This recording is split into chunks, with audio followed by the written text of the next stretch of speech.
Okay, sounds good. I do so love how Zoom tells us we're being recorded now. Right? Solves the problem of all those. Are we being recorded? Are we being recorded? Oh. Oh, look at the wedding picture on Allie's. That's so cute. Aw. That looks like the love. Mm. Got all these people today. Yay. I know, right? You're welcome, Allie. I love to see lovey pictures. They're my favorite. Aw. Happy 4 years. anniversary. Look at you, you newlyweds. You're still in the honeymoon phase. Now when he sends you text message that says I don't have any underwear, it's not because you didn't wash them. Those are the text messages I get. I don't have any socks because you didn't wash them. That's when you know you're old, right? Oh, let's get everybody loaded in and then we'll talk about what we're doing. 99% chance that's actually why he doesn't have them. I hear that. Yeah. Go figure, right? Go figure. Lauren's getting the minion under control. Daddy's taking her. No. Oh, yes. Yes, yes, yes. Surely that is like, I know everybody's routine when they come on Zoom. Hold on. I got to cage my child. Hey, girly girl. Oh, wow. That's impressive. I can do that too.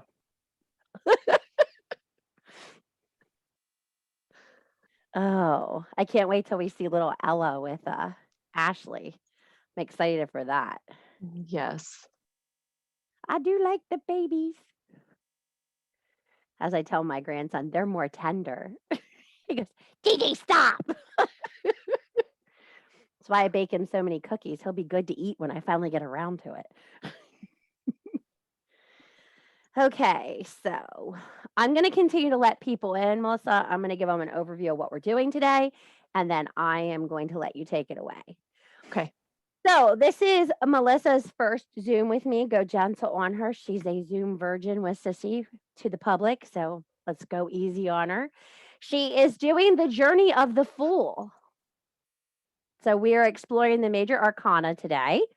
You will all be receiving via email that you registered on Zoom today 2 complimentary journals for you to start your own tarot journals.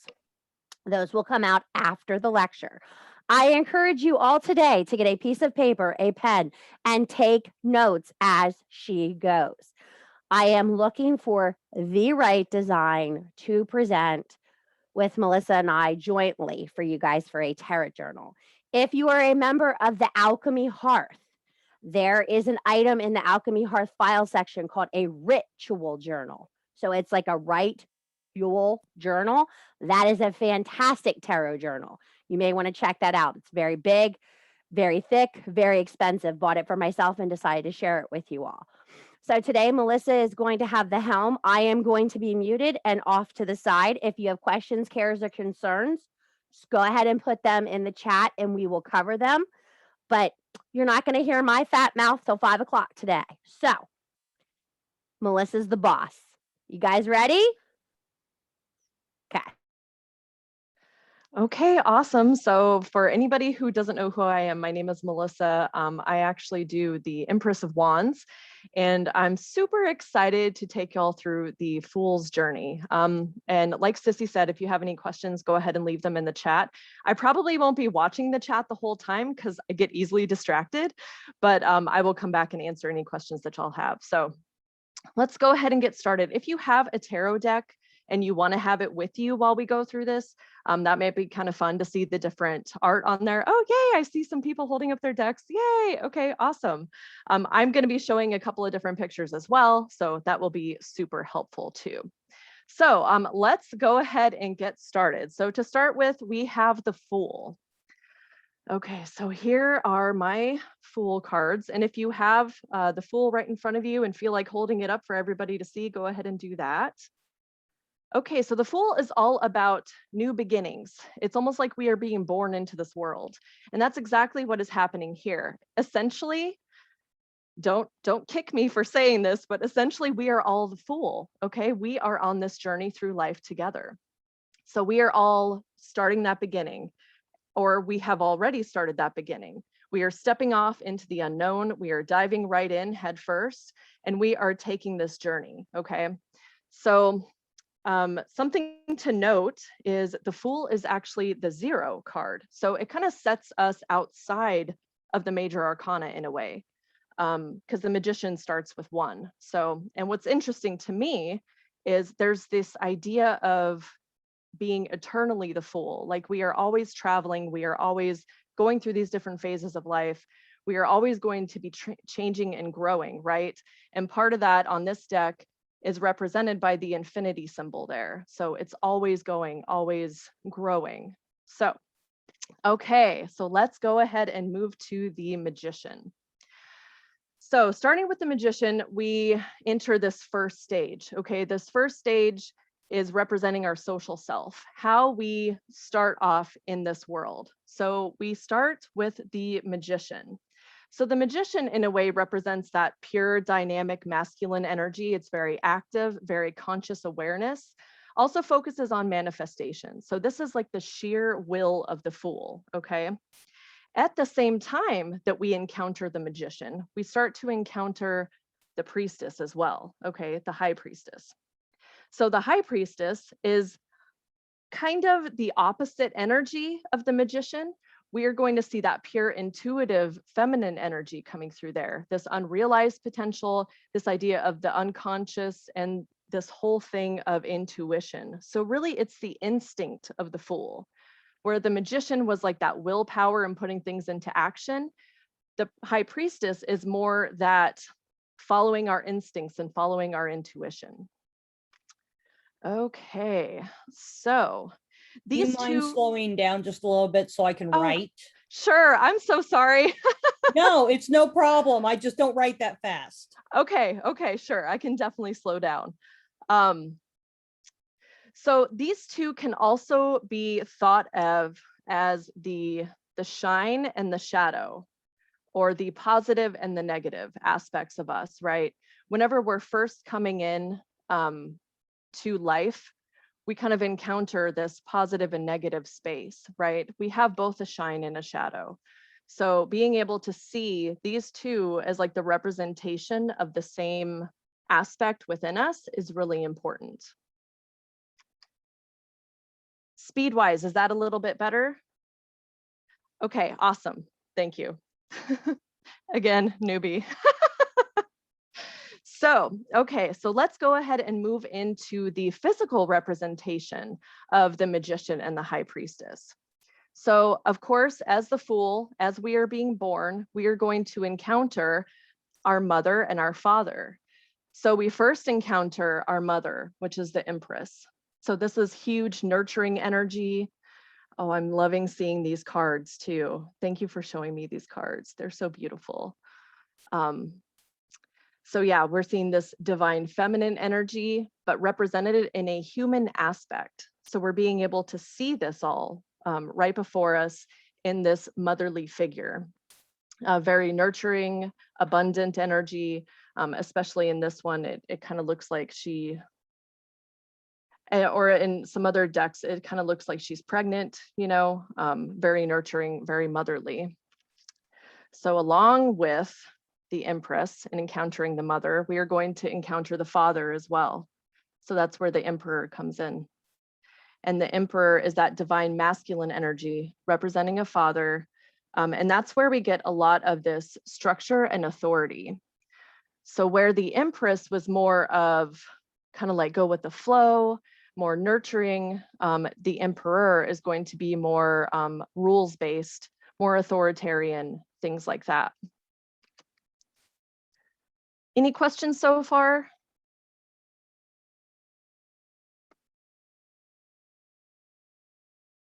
Okay, cool. Then we will continue. Okay, next we have the Hierophant. So With the Hierophant, this is going to be the Fool's journey into beliefs of the outside world. So that's whenever we start to enter into school. That's whenever we might enter into some kind of religious belief system or other belief system. Oh, I love that one with the bear. Aw. Oh, I love seeing these cards. Thank you. How cool. Okay, awesome. So yes, the Fool encounters these different belief systems and starts to see different traditions. And it's almost as if we have to learn those traditions before we can figure things out on our own. We have to learn what happens in the world before us before we can make our own decisions about how we want to navigate in the world. So there's those there. Also, as we go, oh, I see a question in the chat about everything freezing up. Is anybody else having any freezing? No? Okay, okay.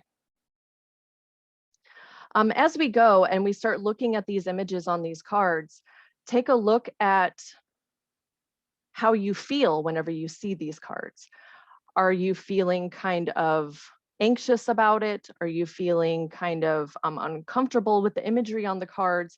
A lot of times, if we are feeling anxious or uncomfortable, it's because there's something within us that we need to work on. And I bring that up here because for me, I always have struggled with the Hierophant, but I also struggle with religious beliefs and religious systems as a whole.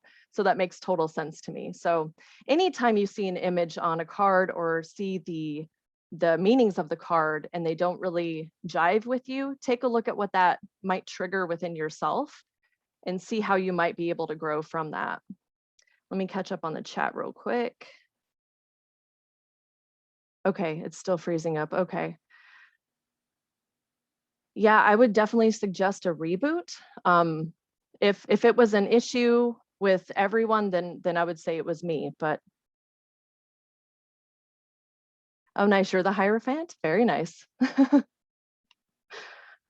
Okay, we're gonna go ahead and keep going to the Lovers. Okay, so here are the Lovers here. I love seeing the cards. Oh, I love that one. Very nice, very nice. Okay, so the Lovers is when the Fool starts to feel like, hey, I might want to start making my own decisions. I might want to go out and find a partner. I might want to be able to go and do this life with somebody else. And that's where the Lovers come in. The Lovers represent relationships. And in this same thing with relationships, the Fool also needs to be able to understand their own beliefs and ideas within themselves before they can enter a relationship. So even though this card seems like an outward journey, it's actually kind of an inward journey too, trying to figure out who the Fool is outside of a relationship so that the Fool can be in a relationship. Does that make sense? Okay, cool, cool. So from there, we go on to the Chariot, one of my favorite cards here. So with the Chariot, the Fool is becoming an adult. Take a moment to look at all the cards. Oh, I love those. Cool. My favorite imagery on the cards is either the Sphinx or the horses or whatever it is that the charioteer is controlling. It's so cool to see all the different images. So okay, so the Fool has become an adult and is now exerting its own willpower upon the world around him, right? So this card is very assertive. This can also represent like this ego, getting out into the world, having control, really directing our lives to how we want them to be. And tries to balance it as well, like trying to find that balance, between keeping all of those horses in check, keeping everything going and moving forward. Okay, anybody else have any questions before we move on? We're about to go into the second stage. So.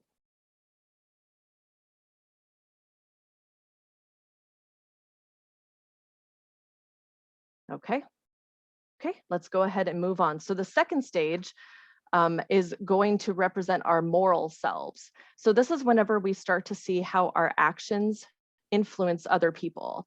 And this is how we are going to either exert control in our lives or have control exerted upon us, just depending on life experiences, the things that we go through, things like that. So this is where we ask ourselves how we want to be in this world, how we want to operate in this world, and what we truly believe in.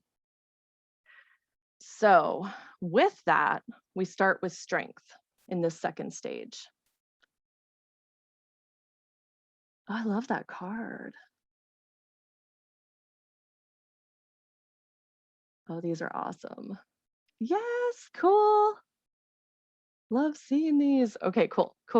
Okay, so with strength, it's more of an inner strength. So the Fool encounters something that causes him to look inside of himself and go, okay, I need to be able to get through this, and really having to draw on that inner strength within him or her.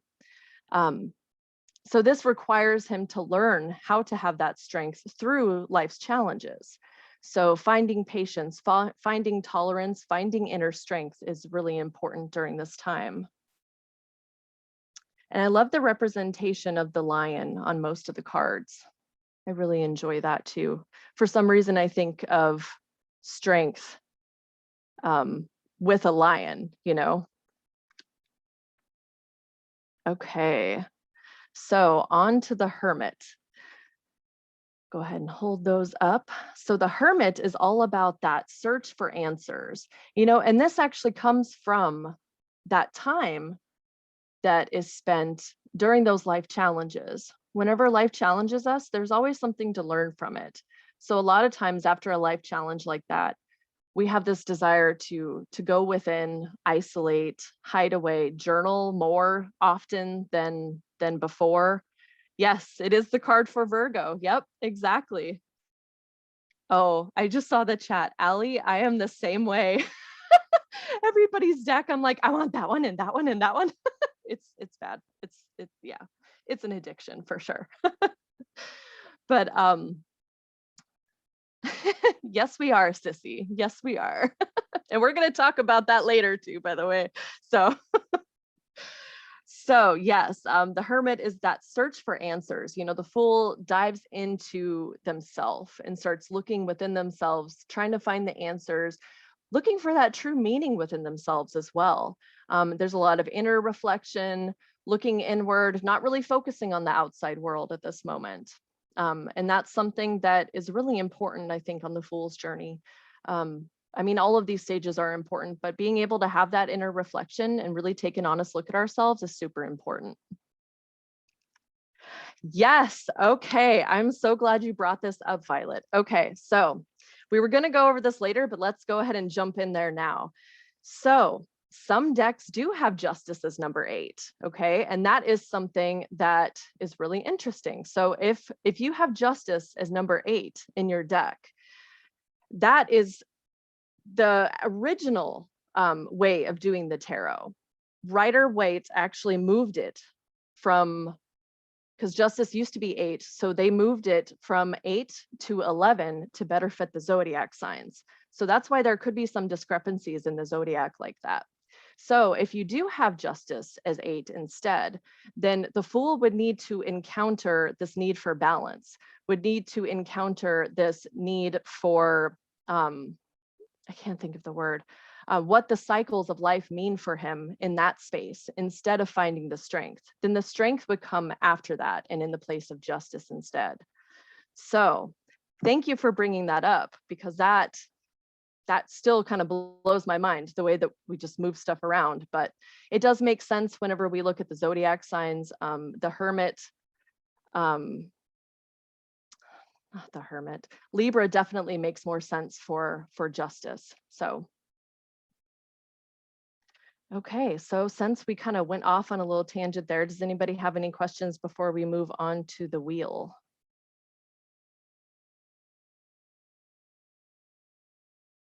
Give y'all just a moment.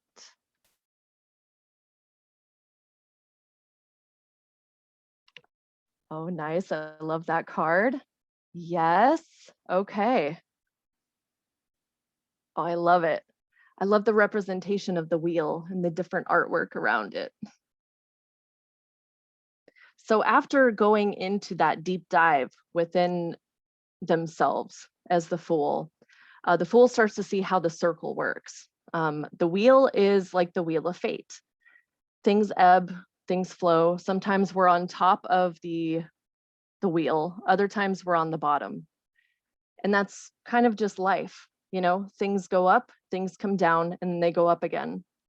So being able to see how this ebb and flow works in the fool's life is really important, because it's almost like you can just kind of go with the flow instead of getting so caught up in being either on top of the wheel or below it. So one more peek at those. Okay. So then we move on to justice or strength, depending on which deck you have. For justice, especially since it's coming after the wheel, I like how this fits a little bit better than strength, personally for me anyway. Everybody's different, of course, but thank you for showing me your cards. Those are so awesome. So for justice, the fool has seen what the cycles from the wheel mean for him. So he is better able to find that balance. He's better able to understand the cause and effect of life. From here, the fool has to make a decision, how he wants to live his life, how he wants to find this balance, how he wants to move forward.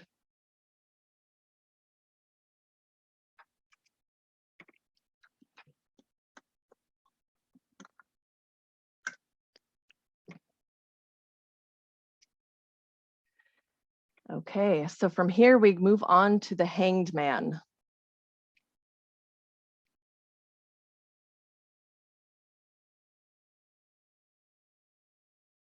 Nice. I love these cards. They're so fun.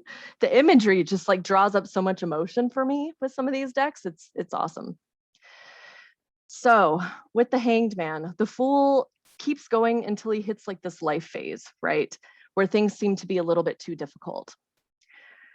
He doesn't know if he's able to make it through this or not. I'm sure many of us, if not all of us, have been through a similar experience in their life where they've looked at it and gone, I don't know if I can get out of this. I don't know if I can make it through this. I don't know how I'm going to make it through this. This is where the fool is right now in that space. So essentially, the fool has to give up, has to let go, has to surrender and release its hold on the outcome of what's happening. So even though the fool's life has been turned upside down, it's really interesting. A lot of the imagery on the cards, the fool or the Hanged Man doesn't look upset, doesn't look disturbed, still has a smile on his face, which is really important. That's that part of letting go and surrendering. It's almost like going back and surrendering to the fate of what's going to happen, letting go of the outcome.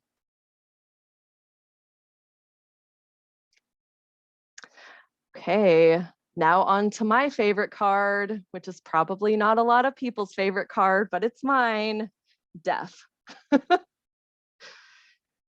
So anytime I pull the Death card, I know things are about to change.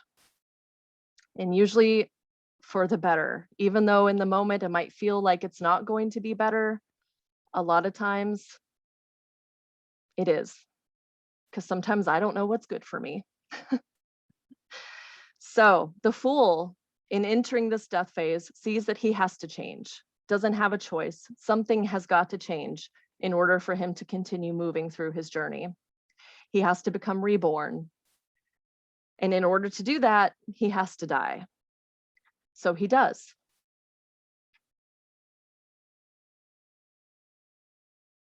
And does anybody else just look at this and think Silence of the Lambs, or is it just me? Yeah, okay, cool.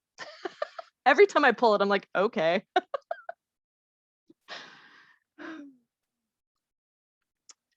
Okay.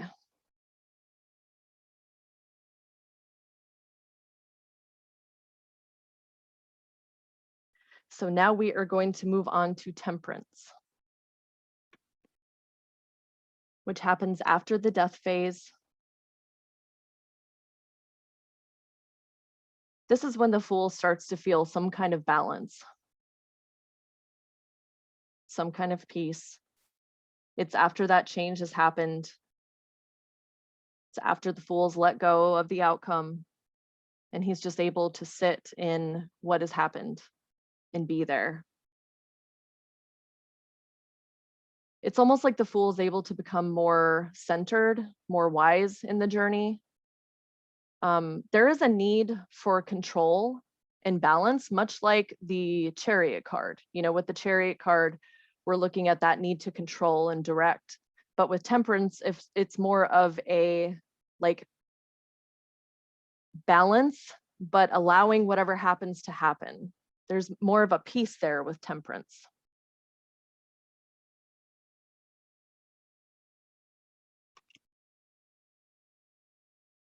And this is the time that the Fool starts to see how much he has grown, how much he has evolved from the very beginning of his journey into this space now at Temperance.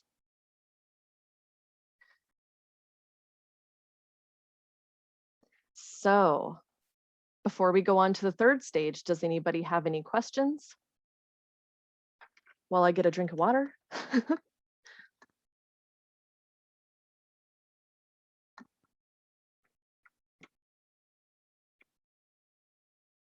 Okay. So starting at the third stage with the Devil, we start to go more cosmic. We start to figure out our spiritual identity and where we belong in the universe.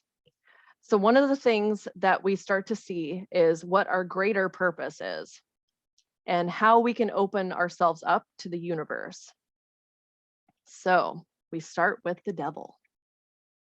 This is another one of those cards that some people are very much upset by whenever they see it. I think there's a lot of judgment surrounding the Devil. Let me answer the question in the chat real quick. Yes, there will be a replay posted on the event page. So yeah, there will be definitely more time to take notes later on. So yes, with the Devil. So the Devil represents things like addiction. Exactly, the Devil does not equal Satan at all, at all. So the Devil can represent addiction, can represent our sexuality, can represent our shadow self even. And if you look at the Devil versus the Lovers, it's very similar. It's very similar to that card. It's almost like you can see the Lovers as this relationship that is free of bondage, whereas the Devil is not. They're chained. Make sure that y'all can see that, yeah. They're chained there. So it's the space of despair. For some reason, the Fool has fallen into something that is almost taking that part of him away. And I mean, we all have to look at our shadow self, right? We all have to look at those things that we might not want to look at. Actually, most of us don't want to look at, but we need to in order to better understand who we are and who we don't want to be and who we do want to be as well. So yeah, so that is the Devil. Next card is the Tower. Another one that a lot of people look at and just go, oh, as soon as they pull it. So, oh, I love seeing all of these. Yes. Cool, cool. So the Tower represents upheaval and unexpected change. Because of the things that the Fool has experienced in that Devil phase, there once again needs to be a change. Something has to happen. Sometimes it looks like a monumental crisis. Sometimes it looks like things falling apart. But something I like to remember is if things are falling apart, then they will fall back together as well. What's interesting to me is in this card, it almost seems as if there's chaos, right? There's fire, people falling out, all the things. But on this card, this one screams power to me. And that's what I try to remember anytime I pull the Tower card. Like, yeah, things might get a little crazy. It might be a little scary for a little bit, but there's going to be power after this phase.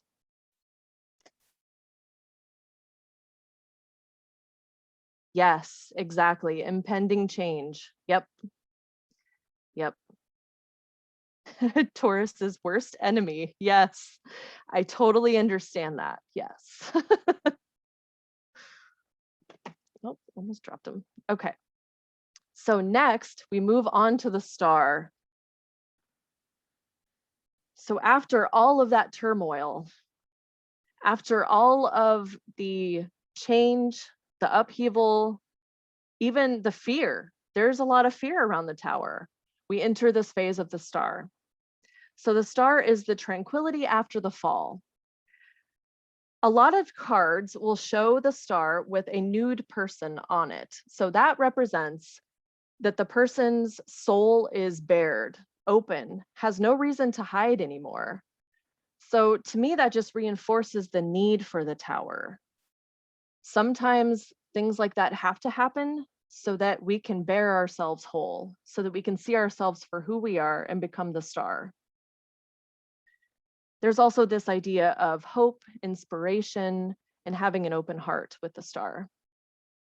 Tower card still creeps me out. Yeah, I get that. I totally get that. And I'd be lying if I said whenever I pull the Tower, I don't look at it and go, oh no, because I do. But I try to remember that after the Tower comes the star. So even if I can make it through the chaos of the Tower, if I have the resiliency to do that, then I can make it into the star phase. So, of course, I always try to look at the bright side. That's who I am. So that might not fit for everybody. Okay, so after the star comes the moon. So this is another dive into what some might consider a negative phase, but it's not really a negative phase. It's being able to look at the illusions, look at the fear that we might have within ourselves, and then being able to overcome that. Okay, the moon represents those illusions. It represents imagination. I love the wolf imagery on these cards as well. That's so cool. And honestly, the moon phase comes up for the Fool and tries to pull him out of that tranquility after that fall. It's almost like this tug of war is happening within the Fool. So that is the moon. Okay, on to another one of my favorite cards, the Sun. Usually I sing the Beatles song whenever I pull this card, but I'm not gonna do that on this live. I'm gonna save you guys. So the Sun represents joy, happiness, vitality. The Fool has been through so much, so much. I mean, think about the cards that we've talked through so far. Lots of ups and downs, lots of inner searches, lots of rebirths and deaths within the Fool. So this Sun, this represents that vitality within the Fool. It also represents the Fool and us being able to see our own greatness and see that we are resilient and we can overcome anything that is thrown at us, even in those times whenever we think we can't. And I think that's really important. And again, the imagery on the card, on a lot of the traditional cards anyway, is another naked person. So when we see that, we can think of that soul being bared, open, not being afraid to hide behind it, anything like that. Let me catch up on the chat real quick. I love the moon too. I really do. I love the moon card. I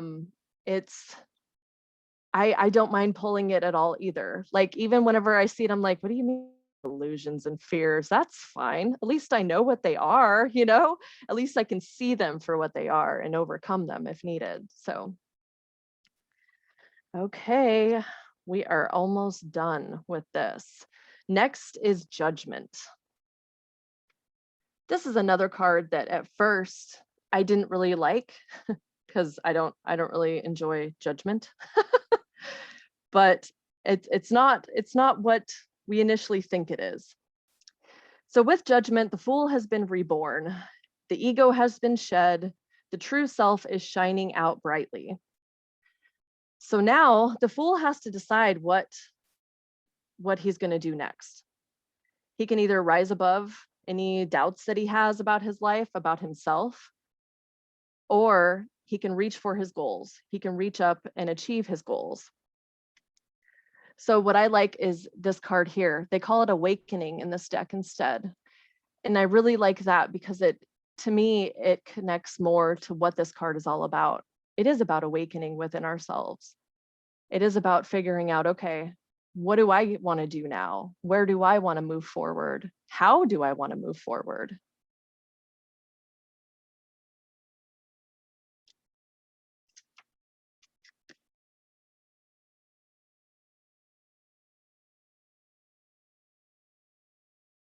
Okay.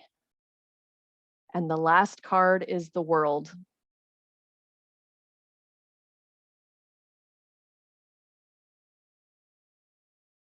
Oh, I love seeing these. Like Sissy said, we are definitely all deck whores, and that's fine. I love these. Okay, so with the World, the Fool decides to re-enter the world, but he doesn't do it as the naive old fool self that he used to be. He re-enters with more knowledge, more understanding. He feels fulfilled and integrated. It's like he has connected his light and his shadow side as one. So now he can move throughout the world, make conscious decisions. He doesn't feel like a slave to the phases that he goes through. And this is something that happens throughout our lives. Sometimes we go through the cycles over and over again, especially as we grow and change through our lives. We might feel like we're stuck in a tower phase over and over and over again. We might feel like we have been in a star phase for the past several years. Either way, it all has a purpose, it all has a reason. So, does anybody have any questions or comments?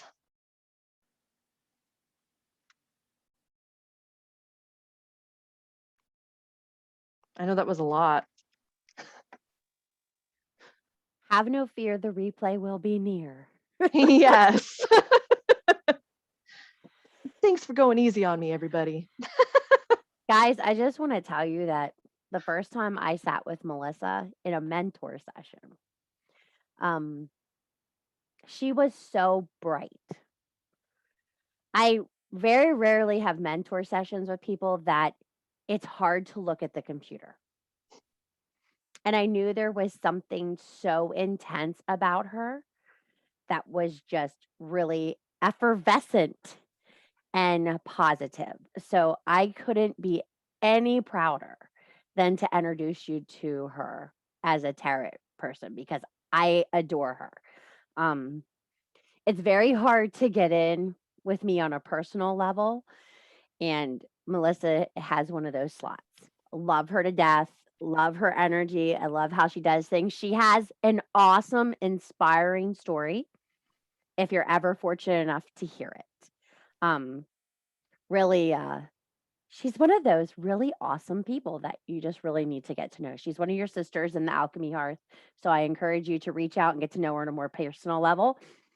Melissa is going to be bringing to you all a tarot group. Mm-hmm. She is starting her own tarot group, and in there she's going to offer some services, some mentoring services, some leading. She's going to bringing a card spread a month to the Alchemy Hearth for you guys to work on. I'm really proud of the women that are in our circle. Every one of them are participating, helping, giving, which is what our circle is about. So tomorrow, she is going to be doing an Ask the Empress Tarot event like she does every month.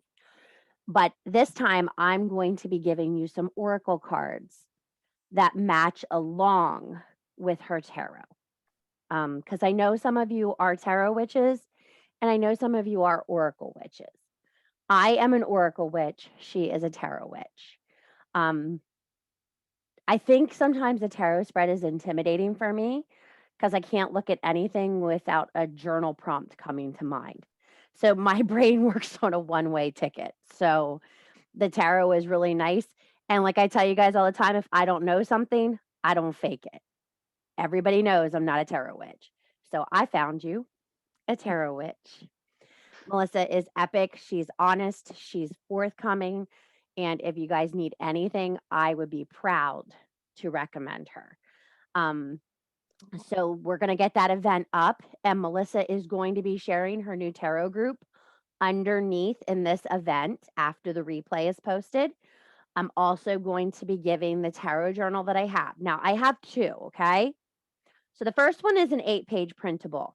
This one gives you moon phases, all those other things. The other one is a 150-page printable.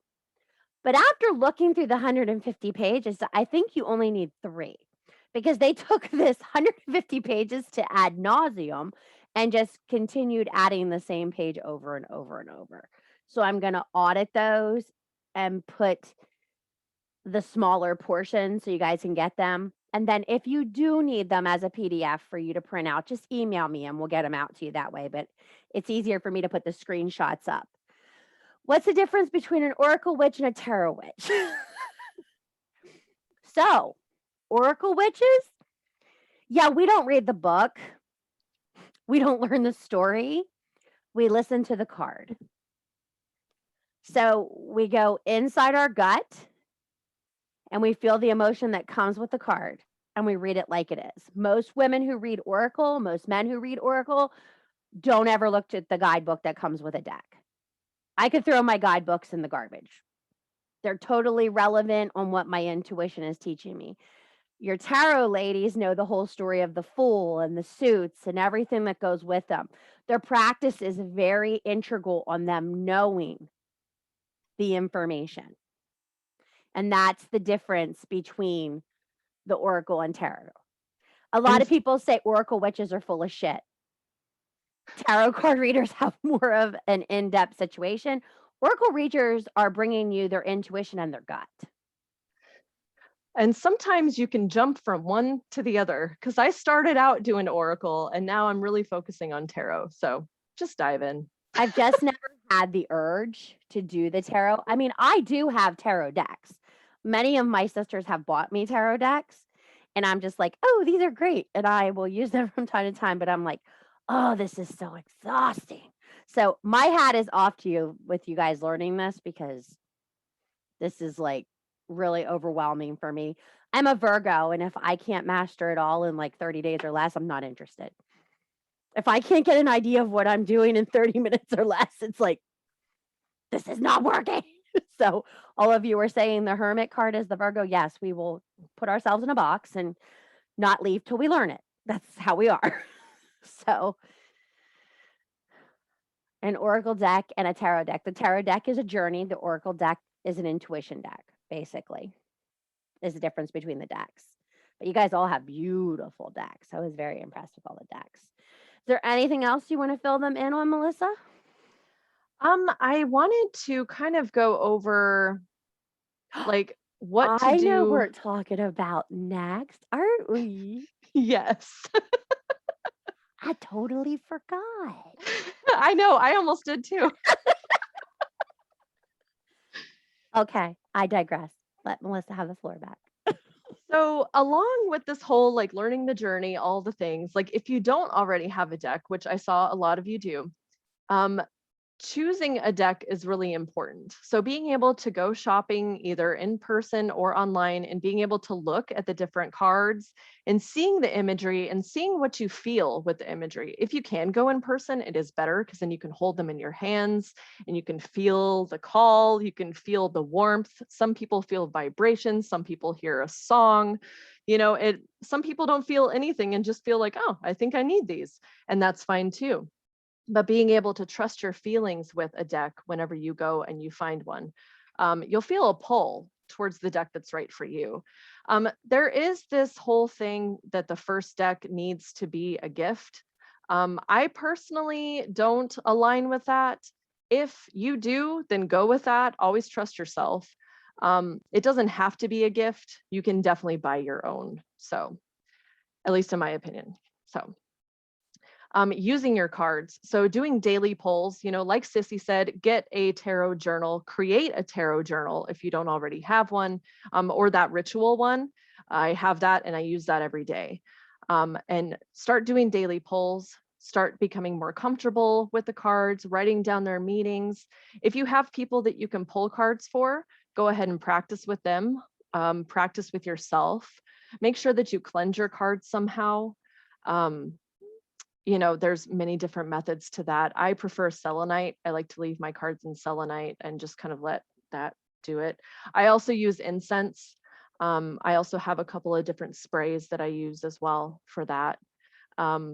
Whenever I'm about to pull cards, I usually center myself and then ask what it is I need to see for today. And that is usually my general question, just because I would rather be told what I'm not seeing than ask a specific question. That's just me though. Always ask what you feel is most important for you in the moment. And also cleanse after and between readings. So if you're going to pull for yourself and then you're going to pull for a friend, definitely cleanse in between those two, because you'll get some mucky energy in that way. So whenever you're done with a deck, whenever you feel like you're not really aligned with this deck anymore, whenever you're just like, I don't even know what to do with this thing anymore, what can you do with it? I give them away. I give them to people. I try to get rid of them. I do have a collection because I'm doing some like teaching stuff so that I can show the different images. But if I ran into someone who needed a new deck, in fact, if anybody in this group needs a new deck, let me know and I could send you a deck.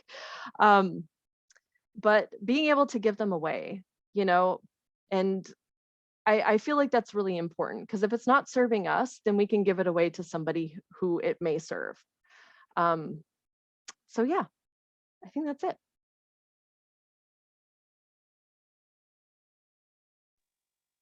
Yeah, I solely believe. Yeah, cut your cords, Amy. You're right. Cut your cords. Yes. Amy, the cord cutting queen. Cut your cords with your deck. Yes. The same goes for oracle cards. When I'm done with them, I know when I'm disconnected with them because they're quiet. I don't hear them. Like, it's like that book in Harry Potter, that Encyclopedia on Beasts. If I don't hear my deck shuffling around when I come in the room, I know it's not meant to be pulled that day. And eventually, when they become silenced too long, I pass them on. Sometimes I bury them. If I feel they've done their job, I bury them in my garden to foster the potting soil. Because, I'm a weirdo that way. But because sometimes they have dirty energy on them. So make sure you're cleaning them. Like she said, that does really matter. And if you're going through a shit time, don't read for other people. If you're having a difficult life situation, you're not feeling it, you're 100%, don't read for other people. I've had a couple requests to read over the last couple of days, and with what's been going on with C, I haven't read for anyone because I'm not at 100% intuition mark. So I don't get into my cards at that point. I pull for me, but I don't pull for other people. When you're out of whack, you need to go get more whack. So right now I'm looking for more whack. So thank you everybody for coming out today. We'll get those posted up for you. Melissa was so gracious to do this. I'm very appreciative. You'll see the event go up. It starts tomorrow and it's going to run 4 days. I will not be hopping on till the 4th day.